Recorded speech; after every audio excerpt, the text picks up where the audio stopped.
झारखंड में हाथियों के आतंक से ग्रामीण परेशान हैं। कभी हाथी घर का राशन चट कर जाते हैं तो कभी किसानों के फसलों को नष्ट कर देते हैं और घरों को भी क्षतिग्रस्त करते हैं।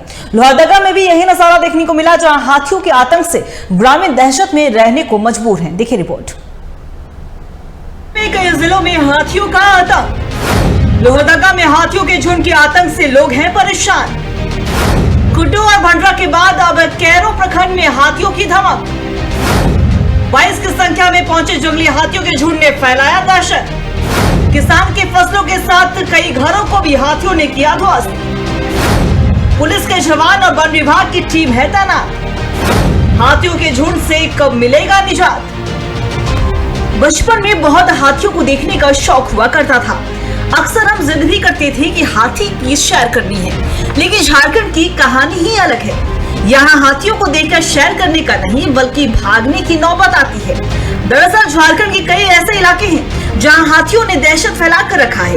ताजा मामला लोहरदगा के कैरो प्रखंड का है, जहाँ कुड्डू और भंडरा के बाद हाथियों ने तांडव मचाया है। कैरो के उत्का गांव के आसपास 22 की संख्या में जंगली हाथियों के झुंड ने किसानों के फसलों और कई घरों को ध्वस्त कर दिया। लोहरदगा डीसी डॉक्टर बागमारे प्रसाद कृष्ण और डीएफओ अरविंद कुमार के निर्देश पर लोगों को हाथियों के झुंड तक रोकने के लिए पुलिस के जवान और वन विभाग की टीम बगीचा के पास तैनात किए गए हैं। जो हाथियों का झुंड है उससे अगर सुरक्षित दूरी बनाए रखी जाए तो जो है वो जान का नुकसान, जान माल का नुकसान जो है वो लोगों को नहीं होगा। ये सावधानी लोगों को जरूर बरतनी चाहिए।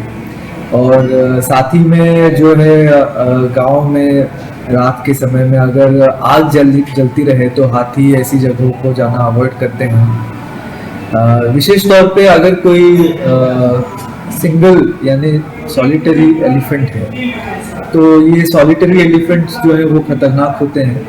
इनसे हर हालत में बचना चाहिए, इनसे काफ़ी दूरी बना करके रहना चाहिए और इनको जो है वो डराने का और भगाने का प्रयास कतई नहीं करना चाहिए। रात में मसाल जला के रखें, कहीं आसपास जाए तो टीना पीटते रहें ताकि उसकी आवाज़ से हाथी दूर रहे और किसी भी परिस्थिति में हाथी के नज़दीक नहीं जाए।